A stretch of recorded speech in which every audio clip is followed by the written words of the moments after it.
জিব্রাইল আমিন বলেন আমি নিজেও জানি না আল্লাহ যে কত উপরে আছে। আল্লাহু আকবার বলেন। এই সিদরাতুল মুনতাহা পর্যন্ত আমার ঠিকানা। নবী গো, আপনার জন্য একটা সিংহাসন আনা হবে, এটার মধ্যে বৈশা আল্লাহর আরশে চলে যাইবেন। কোনো ভয় নাই, যেহেতু আল্লাহ নিজে আপনাকে দাওয়াতরা দিছে। আপনার বাড়িতে যাইবেন, আল্লাহর বাড়িতে যাইবেন। বিশ্বনবী উনি বলতেছেন আল্লাহর আরশ পর্যন্ত আমি যখন চলে গেলাম, আমি জুতাটা নিয়েই তো গিয়েছিলাম, আমি জুতা খুলতে লাগলাম, মনে হয়ে গেছে মুসা পয়গম্বরকে আল্লাহ রাব্বুল আলামিন নিষেধ করেছিলেন তুর পাহাড়ে জুতা নিয়ে যাওয়া। তো আমি একটু জুতাটা খুলি, আল্লাহ রাব্বুল আলামিন ডাক দিয়ে বললেন, বন্ধু আপনি জুতা খুলতেছেন কেন? বুঝলাম না, জুতা নিয়ে আসেন। আল্লাহ নবী বলেন, রব্বুল আলামিন তুমি না মুসা নবীকে নিষেধ করেছিলে, আমাকে বলতেছো জুতা নিয়ে আসার জন্য? আল্লাহ রাব্বুল আলামিন জানিয়ে দিলেন, বন্ধু মুসা নবীও নবী, মুসা নবীও রাসূল, আপনিও নবী আপনিও রাসূল, কিন্তু দুইজনের ভিতরে সম্মানের দিক দিয়া আমি আল্লাহর কাছে আকাশ আর পাতালের ব্যবধান। আপনার জুতার নিচে যে ধুলিবালি আছে, এইগুলি দিয়া আমার আরশে মহল্লা পবিত্রময় হয়ে যাবে, ধন্য হয়ে যাবে। নবী গো, আপনি জুতাটা নিয়ে আসেন। আল্লাহু আকবার বলেন। সারা পৃথিবীর যত মুসলমানেরা আছে, প্রত্যেক মুসলমান প্রত্যেক জাতির জন্য আল্লাহ রাব্বুল আলামিন নবী পাঠাইছে, রাসূল পাঠাইছে, কিন্তু কোন নবী রাসূল চরিত্রের সার্টিফিকেট কোরআনের আয়াত নাজিল করে আল্লাহ দেয় নাই। আমাদের নবীর ব্যাপারে বলেছেন ইন্নাকা লাআলা খুলুকিন আযীম। আল্লাহু আকবার। ওগো নবীজি, আসমানের নিচে জমিনের উপরে কোন উত্তম মানুষ যদি, আখলাকওয়ালা মানুষ যদি থাকে, ওই মানুষটা হচ্ছেন আপনি নবী। আল্লাহু আকবার বলে। হযরতে মূসা আলাইহিস সালাম তুর পাহাড়ের দিকে রওনা দিয়েছেন। কথা বলবেন কার সাথে? বলেন তো, আল্লাহকে দেইখা না দেইখা? না দেইখা। আল্লাহর পয়গম্বর মূসা আলাইহিস সালাম তুর পাহাড়ের দিকে রওনা। একজন যুবকের সাথে সাক্ষাৎ হয়ে গেল। ডাক দিয়ে বললেন, ইয়া রাসূলুল্লাহ, ওগো আল্লাহর নবী মূসা কালিমুল্লাহ, আপনি কি তুর পাহাড়ের দিকে যাচ্ছেন নাকি? কাহা? তা আল্লাহর সাথে কথা বলবেন? কাহা? তা আমার কথা কিছু বললেন। তোর কি সমস্যা? কয় সমস্যা কিছু না, ছোট্ট একটা সমস্যা হলো আল্লাহ রাব্বুল আলামিন, আমি তো কাপড়ের ব্যবসা করি, বিভিন্ন ব্যবসার মধ্যে জড়িত আছি, এত টাকা পয়সা আল্লাহ রাব্বুল আলামিন আমাকে দিয়েছেন, ওই টাকার হিসাব করাটাও আমার জন্য কষ্টকর হয়ে গেছে। সুবহানাল্লাহ। এত টাকা পয়সা আল্লাহ আমারে দিছে, এই টাকার হিসাব করতাম গেল আমার ফেস লাগে। অতএব আল্লাহর কাছে বলবেন, রব্বুল আলামিন আমার এক উম্মত, তার টাকা পয়সা তুমি বাড়াইয়া দিছো। মৌলা রে, সে এখন চাইতেছে তার টাকা পয়সা, তার সম্পদ একটু কমায়া দাও। মূসা আলাইহিস সালাম চিন্তা করতেছে, কত জাতের মানুষ দেখলাম রে, তোর মতন মানুষ আমার জীবনও দেখছি না। কারণ সবার ভিতরেই আশা আকাঙ্ক্ষা, আরো বাসি আরো চাই। ঠিক কিনা জোরে বলেন? আল হিরসু আলাল মাল ওয়াল হিরসু আলাল উমর, দুইটা জিনিসের লোভ প্রত্যেকটা মানুষের ভিতরে আছে। তিরমিজি শরীফের হাদিস। একটা হলো মরতে রাজি না, বুড়া মানুষগুলো মরতে রাজি না, আরো বাঁচতে চায়, আরো বাঁচতে চায়, আরো বাঁচতে চায়। ঠিক কিনা জোরে বলেন? এটার প্রমাণ আমি এই জায়গাটার মধ্যে দিই। আপনার আশেপাশে যদি 80 বছরের মুরব্বী বসা থাকে, আপনি জিজ্ঞাসা করেন কানে কানে, মুরব্বী আপনার বয়স কত? কমপক্ষে 15টা বছর কমাইয়া কইব। ঠিক কিনা জোরে? এখন একবারে কমপক্ষে মিনিমাম 15টা বছর কম কইব। এটা কি মরণের লেগা না বাসনের লেগা? এই জায়গাটার মধ্যে আইসা কেউ হাসা কথা কয় না। একমাত্র আমি গুলজারি খেলি মাইকদা কই আমার বয়স 56 বছর, আর না তো কোনো বেড়ারে দেখছি না, সব থেকে খালি কমায়া কয়। ঠিক কিনা জোরে বলেন? এমনকি আইডি কার্ড করার সময় 5 বছর কমায় চাকরির লেগিয়া, কমায়নি। তার মানে হলো এটা নবীর হাদিস, আল হিরসু আলাল মাল ওয়াল হিরসু আলাল উমর, বেশি দিন বেঁচে থাকার লোভ আর সম্পদের লোভ প্রত্যেকটা মানুষের ভিতরে আছে। আমার ভিতরে আছে না নাই? আপনাদের ভিতরে আছে না নাই? আমারও যদি হুজুরে যাওয়ানোর সময় 30,000 দেয়, আমি কি কমো, হুজুরে এত টাকা দিয়েছেন কিরে? দিত না, যে এটাও জানি এত টাকা আমার দিত না, কইতাছি আর কি। যদি দেয় তাহলে আমি কি বলবো যে হুজুর এত টাকা দিয়েন না, আমার 10 দিলেই চলবো, 20,000 রেখে দেন? এটা কি আমার মুখ দিয়ে আইব? এই তো না। কে লেগিয়া? আমার ভিতরে সম্পদের লোভ আছে, আছে না না? এবার আরেকটা হাদিস শোনেন। আল্লাহ রাসূল বলেন, লাউ কানা লি ইবনে আদামা ওয়াদিয়ানি মিন যাহাবিন লা আহাব্বা আন ইয়াকুনা লাহু সালিসুন ওয়ালা ইয়ামলাউ নাফসাহু ইল্লা তুরাব। আল্লাহ নবী বলেন, লাউ কানা লি ইবনে আদম ওয়াদিয়ানি মিন যাহাবিন, হে সাহাবীরা, কিয়ামত পর্যন্ত আমার যত উম্মত পৃথিবীতে আসবে, এদেরকে যদি 2টা মাঠ বইরা স্বর্ণ দেওয়া হয়, মনে করেন এই যে মাঠটা আছে স্কুলের মাঠ, এই মাঠটা বইরা যদি একজনকে স্বর্ণ দেওয়া হয়, আর একটা মাঠও যদি বইরা স্বর্ণ দেওয়া হয়, ওই বান্দা বলবে লা আহাব্বা আইয়াকুনা লাহু সালিসুন, রব্বুল আলামিন তুমি যখন আমারে স্বর্ণ দিছো ওই পছন্দ কইরা, তো তৃতীয় আরেকটা মাঠ তুমি যদি আমারে দিতা। নবী বলতেছেন আমার উম্মতের পেট কোনোদিন ভরবে না, চাহিদার কোনো শেষ নাই। ওয়ালা ইয়ামলাউ নাফসাহু ইল্লা তুরাব, 3.5 হাত কবরের মাটি ছাড়া আমার উম্মতের পেট কোনোদিন ভরবে না। যেই কবরে যাইব চাহিদা নাই, সব চাহিদা শেষ। 10 তলা 20 তলা বিল্ডিং এর মালিক ছিল, মরণের ঘরে বাসজারের নিচে, চাহিদা শেষ, খতম। সম্পদের চাহিদা, বেঁচে থাকার চাহিদা, ক্ষমতার চাহিদা সব খতম হয়ে গেল, ঠিক কিনা জোরে বলেন? আহা, আল্লাহ রাসূল বলেন এই 2টা জিনিসের লোভ প্রত্যেকটা মানুষের ভিতরে আছে, কম আর বেশ। একজনের ভিতরে বেশি আছে, আর একজনের ভিতরে কম আছে, কিন্তু আছে, ঠিক কিনা জোরে বলেন? মুসা পয়গম্বর বলতেছেন, উম্মত রে, তোর মতন এইরকম উম্মত আমার জীবনে আমার সাথে সাক্ষাৎ হয় নাই। সব মানুষ দোয়া চায়, আমার কাছে দোয়া চায়, নবী গো আল্লাহর কাছে বলেন আল্লাহ যেন আমার সম্পদের মধ্যে বরকত দেয়, আমার রিজিকের মধ্যে বরকত দেয়। কিন্তু কোনো মানুষ দেখলাম না রিজিক কমানোর জন্য আল্লাহর কাছে কয়, একমাত্র তোরই হইলাম, ঠিক কিনা জোরে বলে? এই জায়গায় যতগুলো মানুষ আছে আমি সহ, এমন কোন মানুষ আছে যে এই লোকটার যদি 1000 কোটি টাকার মালিক বানায় তার চাহিদা শেষ হইব? বুইরাই যদি 36,000 কোটি টাকা 8টা ব্যাংক থেকে আত্মসাৎ করতে পারে, এক বুইরাই মরে যাবো 5-6 বছর পরে, মনে হয় না এতদিন বাঁচবো। ওই সালমান এফ রহমানের কথা কইতাছি। এই বুইরাই যদি 36,000 কোটি টাকার মালিক হওয়ার পরেও তার ভিতরে খালি চাহিদা, আল্লাহ তুমি আরো দাও, আরো চুরি করার সুযোগ করে দাও, ঠিক কিনা জোরে বলেন? হে বেগম বড় বানাইছে, বাড়ি বানাইছে বিদেশ গিয়া, বাংলার টাকা সব বিদেশে পাচার, এরপরও চাহিদার শেষ নাই, ঠিক কিনা জোরে বলেন? চুল দাড়ি ফাইকা সব সাদা হয়ে গেছে গা, এরপরও মরণের কোনো চিন্তা নাই। হযরতে মুসা কালিমুল্লাহ বললেন, হ্যাঁ যুবক, ঠিক আছে আমি আল্লাহর সাথে কথা বলবো না তোর সম্পদ একটু কমানোর জন্য। কই ঠিক আছে, তুই এই জায়গার মধ্যে বসে থাক, আমি আসতেছি। কিছু দূর যাওয়ার পরে একটা ফকিন্নির সাথে সাক্ষাৎ। ফকিন্নি ভিক্ষা করে খায়, 2টা বাচ্চা আছে নাবালেগ, বাচ্চাদের বাবা নাই, বাবা মারা গেছে।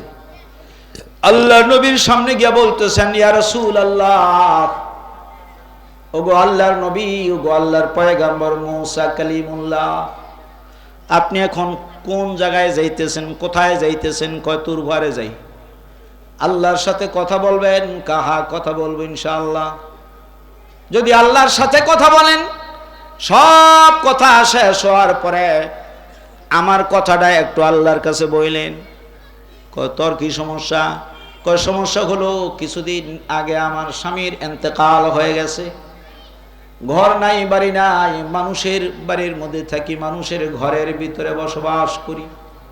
নবী গো, টাকা ইনকামের কোনো ব্যবস্থা নাই, ভিক্ষা করা ছাড়া কোনো গতি নাই। এই দুইটা বাচ্চা দুই হাতে দইরা সারাটা মহল্লায় মহল্লায় ঘুরি, সকাল বেলায় বের হয়ে যাই, সন্ধ্যার সময় ঘরে আসি। দুইটা পা আমার বেশি সফর করার কারণে, ঘোরাঘুরি করার কারণে কলা গাছের মতন হইলা যায়। ওগো আল্লাহর নবী, আল্লাহর কাছে একটু বলবেন, মোটা চাউলের ভাত, মোটা সুতার কাপড় হলি চলবে, এই পরিমাণ সম্পদ যেন আল্লাহ রাব্বুল আলামিন আমাকে দেন, যেই পরিমাণ সম্পদ দিলে পরে আমার ভিক্ষা করার আর দরকার হবে না। সুবহানাল্লাহ জোরে কর। মুসা আলাইহিস সালাম বলতেছেন, চিন্তা করতেছেন যে ওই আগের লোকটাই চাইছে সম্পদ কমাইতো, আর এই ফহিনী চাইতেছে সম্পদ বাড়াইতো। তাহলে এটা তো সহজ, আল্লাহর কাছে বলবো, আল্লাহ হে ব্যবসায়িক যুবকের সম্পদ যতটুকুন তুমি কমাইবা, এই পরিমাণ এই ফকিরনিরে দিলে ফহিনী একটু ভালো করে চললো, হে বেড়াইও একটু ভালো করে চললো। একদম সহজ না জিনিসটা? তো মহিলাকে বলতেছেন, মাগো তুমি এই জায়গাটার মধ্যে একটু অপেক্ষা করো, আমি আসতেছি ইনশাল্লাহ, বেশি দেরি হইতো না। আর একটু সামনে গেছে, আর একটু সামনে গিয়া তাকায় দেখে রাস্তার পাশে একটা প্লেট নিয়া একটা লোক শুয়ে রয়েছে, ভিক্ষা করতেছে। 1 টাকা 2 টাকা 8 আনা 4 আনা মানুষ দেয়া যায়। এই লোকটার সম্মুখ দিয়ে আল্লাহর নবী যখন যাচ্ছেন, এই লোকটা দেখাই সালাম দিলেন, আসসালামু আলাইকা ইয়া রাসূলুল্লাহ, আসসালামু আলাইকা ইয়া নবী আল্লাহ। নবী গো, আপনি কি মুসা নবী না? কহ কোন জায়গায় যাইতেছেন, কোথায় যাচ্ছেন? তুর পাহাড়ে যাইতেছি আল্লাহর সাথে কথা বলার জন্য। তা আমার কথাটা যদি একটু বলতেন। তো তোমার কি সমস্যা? তা আমার সমস্যা বেশি একটা না। কয় তোর কি পাও 2টা হাত ভালো করার দরকার? কয় না, এইগুলির দরকার নাই, আল্লাহ রাব্বুল আলামিন আমাকে যে হালতে রাখছেন ওই হালতি মাওলার শুকর গুজার করি আলহামদুলিল্লাহ। যেই অবস্থায় আমারে বানায় রাখছে। ওগো আল্লাহর নবী, আল্লাহর কাছে আপনার মাধ্যমে একটা জিনিস আমি জানতে চাই। সেই জিনিসটা হলো, আল্লাহ রাব্বুল আলামিন আমারে কেন বানাইলেন? একটা প্রশ্ন, এই প্রশ্নটি আল্লাহর কাছে বলবেন, মাওলা রে, আমার ওই প্যারালাইসিসের রোগীটারে তুমি কেন বানাইছো? এই লোকটা বলতেছে, ওগো আল্লাহর নবী, জন্ম লগ্ন থেকেই তো আমি প্যারালাইসিসের রোগী। মায়ের পেট থেকে বের হওয়ার পরে আমার হাত চলে না, আমার পা চলে না, ওয়াকিজু।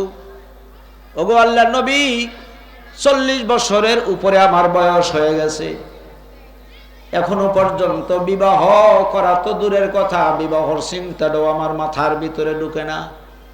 নবী গো, আল্লাহ রাব্বুল আলামিন যদি আমাকে একটা হাত দিতেন আর একটা পা আমারে দিতেন, লাঠি নিয়া খোরায়া খোরায়া আল্লাহর জমিনে আমি চলতে পারতাম। এখন আমার পরিবারের জন্য, সবার জন্য আমি একজন বোঝা। আমাকে প্রস্রাব পায়খানার হাজত যখন হয়, আমাকে উঠায় নিয়া 2 জনে 3 জনে মিলে নিয়ে প্রস্রাব করায়, পায়খানা করে। ভিক্ষা যখন করি তখন বাড়ি থেকে 2-3 জনে আইনে আমারে রাস্তার মধ্যে রেখে যায়। সন্ধ্যার সময় ওই মানুষের সহযোগিতা ছাড়া বাড়িতে আর যাইতে পারি না গো নবী। ওগো আল্লাহর নবী, আমার একটা প্রশ্ন হলো, আল্লাহ রাব্বুল আলামিন আমারে কেন বানাইলেন? এই প্রশ্নটা আল্লাহর কাছে আপনি জিজ্ঞাসা করবেন। মুসা আলাইহিস সালাম তিনিও চিন্তায় পড়ে গেলেন, কাহা কথা তো ঠিক যুক্তি আছে। আল্লাহ যদি তোর একটা হাত দিত, একটা পা দিত, খোরায়া খোরায়া চলতে পারতি, মানুষের বাড়িতে গিয়া গিয়া ভিক্ষা করতে পারতি, বিবাহ শাদীও করতে পারতি। কিন্তু জন্ম লগ্ন থেকে আল্লাহ তোরে প্যারালাইসিসের রোগী বানাই দিছি। ঠিক আছে, জিজ্ঞাসা করব না। হযরত মুসা কালিমুল্লাহ তুর পাহাড়ে গেলেন। সব কথা যখন শেষ হয়ে গেল, এইবার ওই তিনজনের কথা স্মরণ হয়ে গেল। রব্বুল আলামিন, আয় আল্লাহ, ওই যে যুবকটা এত টাকার মালিক তুমি তারে বানাইছো রে আল্লাহ, টাকা পয়সার হিসাব করতে গেল তার সমস্যার সৃষ্টি হয়, মেহেরবানি করে যুবকের সম্পদ একটু কমায় দাও। আল্লাহ রাব্বুল আলামিন বলে, হ্যাঁ মুসা, না না না, আমার ওয়াদা অনুযায়ী তার সম্পদ আরো বাড়বো। আল্লাহু আকবার বলেন। আমার ওয়াদা হলো লা ইন শাকারতুম লা আযীদান্নাকুম, যেই বান্দা যেই বান্দি আমি আল্লাহর শুকর গুজার বেশি করব, আমি আল্লাহ তার নিয়ামত তার সম্পদ আরো বাড়াইয়া দিব। তুমি তো তার ব্যাপারে জানো না, আমি আল্লাহ যতটুকুন জানি তুমি জানো না। এই লোকটা কাপড়ের ব্যবসা করে, অন্যান্য ব্যবসার মধ্যে জড়িত আছে। একটা টাকা যদি লাভ হয় মুসারি, এই বান্দা দোকানের ভিতরে বইসা কমপক্ষে 100 বার তার জবানটা দিয়ে বের হয় আলহামদুলিল্লাহ, আলহামদুলিল্লাহ, আলহামদুলিল্লাহ, আলহামদুলিল্লাহ। বান্দা যেহেতু শুকুর গুজারকারী বান্দা, কাজে আমি তার সম্পদ কমাইব না, যত শুকুর গুজার করব আমি আল্লাহ রাব্বুল আলামিন ওয়াদা অনুযায়ী তার সম্পদ আরো বাড়াইয়া দিব। হযরত মূসা আলাইহিস সালাম বললেন, রব্বুল আলামিন, আমার উম্মত যেহেতু চাইতেছে সম্পদ কমানোর জন্য, তুমি দয়া করে তার সম্পদের একটু কমায় দাও না। আল্লাহ বললেন, ঠিক আছে, যদি সম্পদ কমানোর প্রয়োজনীয় হয় তুমি গিয়া আমার বান্দাকে বলবা, যতই টাকা লাভ হোক না কেন বান্দা যেন চুপ থাকে, বান্দা যেন আমার শুকর গুজার না করে, যদি আলহামদুলিল্লাহ না বলে, যদি চুপ থাকে, আস্তে আস্তে বান্দার সম্পদ কমতে থাকবে। সুবহানাল্লাহ। এতে বোঝা গেল যেই বান্দা শুকর গুজার করব তার সম্পদ বাড়বে, যে বান্দা শুকর গুজার করবে না তার সম্পদ কমবে। কথাটা বুঝাইতে পারছি? এখন এই জায়গায় কত ব্যবসায়িক লোক আছে, কত চাকরিজীবী আছে, আছে না? তো আপনারা স্যালারিটা পাওয়ার সাথে সাথে বলবেন আলহামদুলিল্লাহ, দেখবেন আপনার রিজিকের ভিতর আল্লাহ বরকত দিয়ে দিবেন। ব্যবসার মধ্যে টাকা ইনকাম কম হয়েছে বৈধ পন্থায়, এরপরেও বলবেন আলহামদুলিল্লাহ, মাওলা যতটুকুন তুমি দিছো শুকুর আলহামদুলিল্লাহ। দেখবেন আল্লাহর ওয়াদা অনুযায়ী এর পরের দিনে ব্যবসা অন্যদিকে মোড় দিয়ে গেছে। কাস্টমারের অভাব নাই, কারণ আল্লাহর কাছে কোনো জিনিসেরই অভাব নাই। ঠিক কিনা জোরে বলে? শুধু শুকুর গুজার করে। এইবার ওই মহিলার কথা বলতেছেন, রব্বুল আলামিন, আমি তো বুঝলাম শুকুর গুজার না করলে তার সম্পদ তুমি কমায়া দিবা। কাহা? তাহলে মহিলা, তার স্বামীটা মারা গেল, 2টা বাচ্চা নিয়ে সকাল বেলায় বের হয়, সন্ধ্যার সময় আসে, 2টা পা কলা গাছের মতন ভুলে যায়। রব্বুল আলামিন, ওই লোকটার সম্পদ তুমি যতটুকুন কমাইবা ওখান থেকে কিছু যদি মহিলারে দিয়ে দাও, ওই লোকটাও ভালো করে চললো, মহিলার অসুবিধা অনুযায়ী চললো। আল্লাহ বলতেছেন, মুসা রে, আমি যাহা জানি তুমি তাহা জানো না। এই বান্দি হলো আমার না শুকুরি বান্দি। জন্মের পর থেকে আজ পর্যন্ত কোনোদিন একটা বাপ তার জবান দিয়ে আলহামদুলিল্লাহ উচ্চারণ হয় নাই। নাউজুবিল্লাহ জোরে কর। কোনোদিন আমার এই বান্দি তার জবানটা দিয়া একটা বার বলল না আলহামদুলিল্লাহ, আলহামদুলিল্লাহ, আলহামদুলিল্লাহ বলল না। মুসা রে, তার প্রতি আমি নারাজ, এটা না শুকরি বান্দি। আমি আল্লাহ তাকে সম্পদ তো দিবই না, তার যে কুরের গড়টা আছে এইটাও এই সপ্তাহের ভিতরে আমি বাতাস দিয়া নদীর মধ্যে ভেঙ্গে চুরে শেষ করে দিব। নাউজুবিল্লাহ জোরে কর। এইবার আল্লাহর পয়গম্বর হযরত মূসা আলাইহিস সালাম আল্লাহর কাছে বলেন, আল্লাহ, ওই যে প্যারালাইসিসের রোগীটা, এটারে তুমি কেন বানাইছো? একটা হাত যদি দিতা, একটা পা যদি দিতা, খোরায়া খোরায়া বান্দায় চলাফেরা করতো, বিয়া শাদী করতো। এখন তো তার ভবিষ্যৎই নাই। রব্বুল আলামিন আমার মাধ্যমে লোকটা জানতে চাইছে তুমি তারা কেন বানাইছো। আল্লাহ ডাক দিয়ে বলেন, মূসা রে, জাহান্নামের চতুর্দিক দিয়ে একটা ছিদ্র আছে, একটা ওয়াল আছে, ওয়ালের মধ্যে একটা ছিদ্র আছে, কিয়ামতের ময়দান থেকে আমার এই বান্দাকে এই জন্যই বানায় রাখছি, এই বান্দাটাকে আমি আইনা ওই ছিদ্রটা বন্ধ করে দিব। নাউযুবিল্লাহি মিন জালিক। হযরত মূসা আলাইহিস সালাম বললেন, রব্বুল আলামিন এই দুঃসংবাদরা যদি আমার উম্মতকে দেই, এই দুঃসংবাদ শোনার সাথে সাথে লোকটা মারাও যাইতো পারে।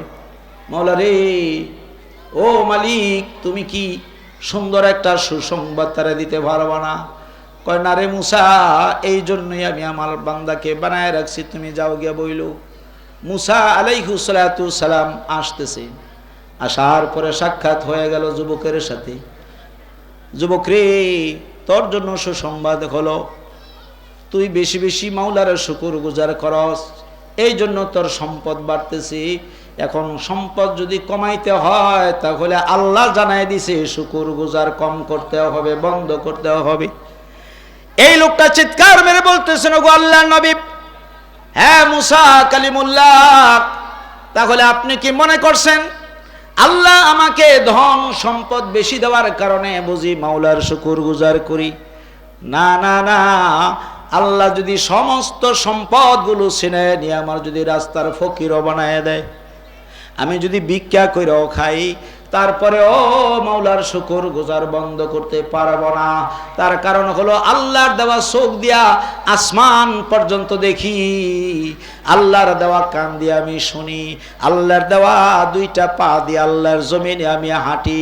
এই যে নিয়ামতগুলো আল্লাহ রাব্বুল আলামিন আমাকে দান করেছেন, এর একটা নিয়ামতের শুকর গুজার যদি মরণ পর্যন্ত করি তারপরেও শেষ হবে না গো নবী। আমি মাওলার শুকর গুজার করা বন্ধ করতে পারবো না। আল্লাহর শুকর গুজার আমি করতেই থাকবো, করতেই থাকবো। আল্লাহু আকবার বলেন। মুসা আলাইহিস সালাম বললেন, তাহলে তোমার সম্পদ কমবে না, চলে যাও। সাক্ষাৎ হয়ে গেল মহিলার সাথে। মহিলা তো দাঁড়ায় রয়েছে সম্পদের জন্য। আল্লাহ নবী বলতেছেন, মাগো তোমার একটা দোষ আছে গো মা। কয় কি দোষ?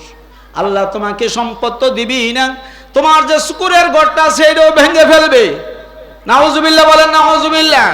তার কারণ হলো আল্লাহ রাব্বুল আলামিন জানাই দিয়েছেন, তোমার জন্ম লগ্ন থেকে আজ পর্যন্ত কোনোদিন মাওলার কোনো নিয়ামতের তুমি শুকর গুজার করো নাই। তুমি হইলা আল্লাহর না শুকরি বান্দি, আল্লাহ তোমার প্রতি নারাজ, আল্লাহ তোমার প্রতি বেজার। ও বান্দি, তোমার সম্পদ আল্লাহ রাব্বুল আলামিন দিবে না। এইবার মহিলা বলতেছেন, ওগো আল্লাহ নবী, আমি কিসের শুকর গুজার করব? আমি তো সব সময় গরিবী হালতেই ছিলাম, আমার স্বামীটাও মারা গেছে, বাচ্চা নিয়ে ভিক্ষা করে খাই, কিসের শুকর গুজার করব? আল্লাহর পয়গম্বর বলেন, হে মা, মাগো তুমি যেই জবানটা দিয়া কথা বলতেছ, বলো তো দেখি এই জবানটা তোমারে কে দিছে? আল্লাহু আকবার। তোমার মতন কত মানুষ বোবা, মুখ আছে, জিহ্বা আছে, সব আছে, কিন্তু কথা বলতে পারে না। একমাত্র বোবাই বুঝে জবানের কত দাম। আল্লাহু আকবার। আমি কথা বলতেছি, আমার জবানটা আল্লাহ চালু রাখছি। আপনিও কথা বলতেছেন, আপনার জবানটা আল্লাহ চালু রাখছে রে ভাই। এটা যে কত বড় নিয়ামত, এটা আপনি বুঝবেন না, এটা একমাত্র বুঝবো তার জবান বন্ধ। যে লোকটাকে আল্লাহ বোবা বানাইছি, নিজের বাপ নিজের কথাগুলো মার কাছেও বলতে পারে না। আল্লাহর পয়গম্বর বলতেছেন, মা গো কি কথা বললে গো মা? যে জবানটা দিয়া তুমি কথা বলতেছো, এই জবানটাও তো আমার আল্লাহই দিছে। যে চোখ দিয়া তুমি ভিক্ষা করতেছো দেখা দেখা, এই চক্ষু দুইটা তো আল্লাহই দিছে। যেই দুইটা পা আল্লাহ তোমাকে দিছে, দুইটা হাত দিছে আল্লাহ, এখনো পর্যন্ত মাগো তোমারে সুস্থই রাখছে। তুমি তো ইচ্ছা করলে দুইটা পায়ের শুকর গুজার করতে পারতা। রব্বুল আলামিন গরিব বানাইছো, তাতে কি হইছে? তুমি তো আমারে পা দিছো, হাত দিছো, জবান দিছো, কান দিছো, নাক দিছো, চোখ দিছো, ব্রেন দিছো, তুমি আমারে পাগল বানাও নাই। ঠিক কিনা জোরে বলে? তুমি যদি মাওলার একটা নিয়ামতের শুকর গুজার করতা, তাহলে অবশ্যই আল্লাহ রাব্বুল আলামিন তোমার নিয়ামত আরো বাড়ায়া দিতেন। আল্লাহু আকবার। এইবার চলে গেল প্যারালাইসিসের রোগী। এই জায়গাটার মধ্যে দাঁড়াইয়া আল্লাহ নবী চুপ করে দাঁড়ায় আছেন। লোকটায় বারংবার প্রশ্ন করতেছিল, গো নবীজি আপনি কি আমার কথাটা, আমার প্রশ্নটা আল্লাহর কাছে বলেন নাই? কয় বাবা রে, বলছি, কিন্তু এমন একটা জবাব আমার আল্লাহ দিয়েছেন যে জবাবটা বাবা গো তোমার সামনে আমি বলতে পারতেছি না। কয় না গো নবীজি আপনি বলেন। কয় তাহলে তুমি কি ধৈর্য ধারণ করতে পারবে? হ্যাঁ হুজুর, আমি ধৈর্য ধারণ কেন করতে পারবো না? 40 বছর পর্যন্ত একটা কদম জমিনে হাঁটতে পারি নাই। 40 বছরের ভিতরে আবার হাত নাড়াচাড়া করতে পারি নাই। তারপরেও নবী আমি তো ধৈর্য ধারণই করছি, মাওলার শুকর গুজারি করতেছি। আল্লাহু আকবার। আপনি বলেন, নিশ্চিন্তায় বলেন। মুসা আলাইহিস সালাম বললেন, জাহান্নামের চতুর্দিক দিয়া নাকি ওয়াল আছে, একটা ছিদ্র আছে। বান্দারে তোমারে দিয়া আমার মাওলা ছিদ্রটা নাকি বন্ধ করবো, এটাই শুনে আসছি। এই কথাটা শোনার পরে এই লোকটা শুয়া শুয়া বলতেছেন, আলহামদুলিল্লাহ আলহামদুলিল্লাহ আলহামদুলিল্লাহ রব্বুল আলামিন। আমি মনে করেছিলাম তুমি মনে হয় আমাকে অনর্থক বানাইছ, যদিও তুমি আমাকে আমার কোনো কাজের জন্য বানাও নাই, কিন্তু আমাকে তোমার একটা কাজের জন্য বানায়া রাখছো। আল্লাহ গো, মরণ পর্যন্ত এই জন্য তোমার শুকর গুজার করতেই থাকব। হযরত মূসা আলাইহিস সালাম আশ্চর্য হয়ে গেলেন, কিভাবে সম্ভব হলো? জাহান্নামের আগুনের দুঃসংবাদ দিলাম, এরপরেও লোকটার জবান দিয়া আলহামদুলিল্লাহ আলহামদুলিল্লাহ আলহামদুলিল্লাহ বের হইতেছি। মুসা আলাইহিস সালাম বুঝতে পারে নাই, বলতেছে বাবা গো তোমার ব্রেন কি ঠিক আছে কিনা? ব্রেন ঠিক আছে, বুঝা শুই নাই মাওলার শুকর গুজার করতেছি, বুঝা শুই নাই করতেছি। আল্লাহ যদিও আমাকে আমার কোনো কাজের জন্য বানাই নাই, কিন্তু আল্লাহ তো আমারে আল্লাহর একটা কাজের জন্য বানাইছি, অনর্থক তো আমারে বানাই নাই, এই জন্য শুকর গুজার করতেই আছি। মুসা পয়গাম্বর দাঁড়ায় রয়েছি, লোকটার দিকে তাকিয়ে আছি। হঠাৎ করে তাকায় দেখে ওই যে জন্মলগ্ন থেকে প্যারালাইসিস, দুইটা পা একবারে চিকন, দুইটা হাত একবারে চিকন। মুসা পয়গাম্বর তাকায় তাকায় দেখতেছে হাতের ভিতরে শক্তি আইসা গেছে, হাত আস্তে আস্তে মোটা হওয়া শুরু করে দিছে। দুইটা পায়ের মধ্যে শক্তি এসে গেছে, দুইটা পা মোটা হয়ে যাইতেছে। আল্লাহু আকবার। এইবার কিছুক্ষণ পরে আল্লাহর নবীর সামনে ওই প্যারালাইসিসের রোগীটা মাটির মধ্যে ভর দিয়া জীবনের প্রথম উনি দাঁড়ায় গেছে। আল্লাহ মাওলারে, 40 বছর পর্যন্ত, 40 বছর চলে গেল, একটা মিনিটের জন্য তোমার জমিনে দাঁড়াইতে পারি নাই, একটা কদম আমি হাঁটতে পারি নাই রে আল্লাহ। তুমি যে তোমার নবীর সামনে দুইটা হাত ভালো করে দিছো, দুইটা পা আমারে ভালো বানায়া দিছো, মরণ পর্যন্ত মাওলারে তোমার শুকর গুজার করলেও এই নিয়ামতের শুকর আদায় শেষ হবে না। আল্লাহু আকবার, জোরে কোন আল্লাহু আকবার। আল্লাহর কাছে বলে, আল্লাহ কিচ্ছু বুঝলাম না, কিচ্ছু বুঝলাম না। জাহান্নামের দুঃসংবাদ দেওয়ার পরে লোকটা নাউযুবিল্লাহি মিন যালিক বলার প্রয়োজন ছিল, কিন্তু লোকটা বলল আলহামদুলিল্লাহ আলহামদুলিল্লাহ আলহামদুলিল্লাহ। দুঃসংবাদ দেওয়ার পরেও তোমার নিয়ামতের শুকর গুজার করলো, এইটাও বুঝলাম না। প্যারালাইসিসের রোগী 40 বছর পর্যন্ত ছিল, আর আমার সামনে তুমি তারা হাত পা ভালো বানাই দিছো, এটাও তো বুঝলাম না। এবার আল্লাহ ডাক দিয়ে বলেন, মুসা আমি আসলেই বান্দাকে জাহান্নামের জন্য বানাইছি, কিন্তু বান্দা আমি আল্লাহর শুকর গুজার করার কারণে এই মুহূর্তে তার নামটা জাহান্নামের খাতা থেকে কাইটা ক্যান্সেল কইরা রে নবী তার নামটা জান্নাতি খাতায় উঠাইয়া দিছি। শুধু শুকর গুজার করার কারণে আমি আল্লাহ খুশি হয়ে গেছি। আল্লাহু আকবার বলেন। শুধু তাই নয়, পা নাই হাত নাই, মৃত্যু পর্যন্ত এই অবস্থায় রাখতাম, কিন্তু আমি এই বান্দার দিকে তাকায় দেখলাম 40 বছর পর্যন্ত কোনোদিন কোনোদিন তার বড় কুঞ্চিত হয় নাই, বেজার হয় নাই। আমি আল্লাহর শুকরগুজারি করতেছি। মুসা রে, এই মুহূর্তেও শুকরগুজার করার কারণে আমি আল্লাহ রাব্বুল আলামিন দুইটা হাতের মধ্যে শক্তি দিয়ে দিলাম, দুইটা পায়ের মধ্যে শক্তি দিয়ে দিলাম। এই হাত আর পা মরণ পর্যন্ত অক্ষত অবস্থায় থাকবে। কোনোদিন অ্যাক্সিডেন্ট হইয়া বালা মুসিবত হইরা তার হাত পা নষ্ট হবে না। আমি আল্লাহ ফেরেশতা দিয়া তাকে হেফাজত করব। জোরে কোন সুবহানাল্লাহ। এই জন্য আল্লাহ রাব্বুল আলামিন বলেন, লা ইন শাকারতুম লা আযীদান্নাকুম ওয়া লা ইন কাফারতুম ইন্না আযাবি লাশাদীদ। আল্লাহু আকবার। বান্দারে, নিয়ামত খাইয়া, নিয়ামত পাইয়া, নিয়ামত উপভোগ কইরা শুধু খালি একটা কথা বলবি, আলহামদুলিল্লাহ। আল্লাহু আকবার। খাবার খাইয়া কি বলবেন? আলহামদুলিল্লাহ। এ মিয়া, পা থেকে শুরু করে মাথা পর্যন্ত এই যে নিয়ামত গুলো কার দেওয়া? একটা যদি খালি আল্লাহ সিনায় নেয়, একটা নিয়ামত যদি সিনায় নেয়, আল্লাহ না করুক, এই পৃথিবীর কোনো ডাক্তার কবিরাজ আসেনি আপনাকে একটা ভালো চক্ষু দান করতে। হাত যদি নষ্ট হয়ে যায়, এইরকম শক্তিশালী একটা হাত দিতে পারবো? প্লাস্টিকের দিব, ঠিক কিনা জোরে বলে? প্লাস্টিকের চোখ বানায় দেয়, এটার ভিতরে প্লাস্টিক ঢুকাইয়া দিলে এই লোকটার দিকে তাকাইলে আরো ভয় করে। জিন্দা মরা মরছে বেড়ায়, ঠিক কিনা জোরে বলে? পুরা শরীরটা, পুরা দেহটা জীবিত, কিন্তু চোখটা মরা।